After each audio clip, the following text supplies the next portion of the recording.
Hi, I'm Charlotte Ziegler, and this is my persuasive speech for Communication 103.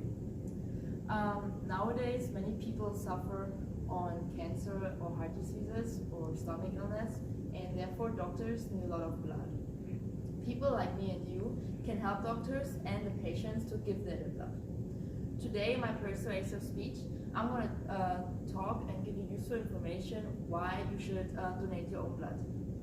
Therefore, I'm going to talk first about the requirements that you are able to give your blood and what happens during the blood donation itself. And after, I will tell you why it's also good for your own health to donate it, and at the end, why it is so important to donate your blood, especially nowadays. But first, I'm going to talk about the requirements.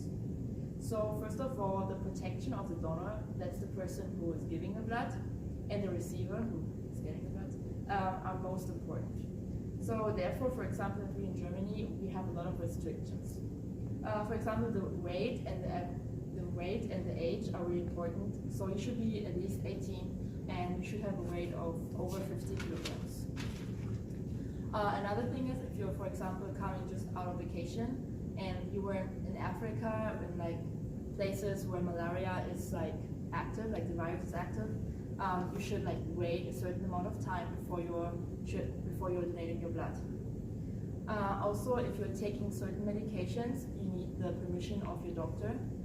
And also, if you're getting, for example, a shot, then you should wait at least 24 hours, because if you're getting a shot, then yeah.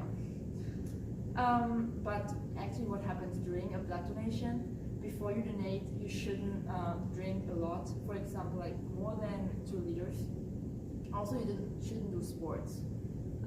If you go to the doctors, then the doctor, first of all, will check your health condition, and he will also explain your possibly risks after you donate the blood. For example, maybe you will feel a little bit dizzy and tired.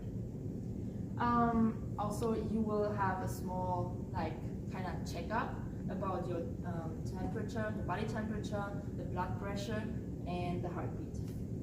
Also, really important is that the doctor checks the amount of hemoglobin.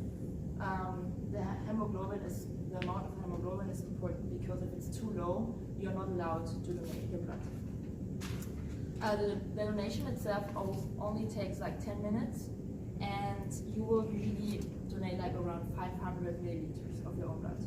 Afterwards, the blood gets analyzed in a lab, and if a doctor finds infections, then the blood is useless and they can't use it for patients. But if everything is fine, they will keep the blood until a patient will take advantage of it. What many people don't know is that if you're like donating your blood regularly, it's really good for your health. Then blood donation stimulates the formation of new blood cells in your body, and current studies prove that regular blood donation also lowers the blood pressure, and therefore the risk of cardiovascular diseases is decreasing.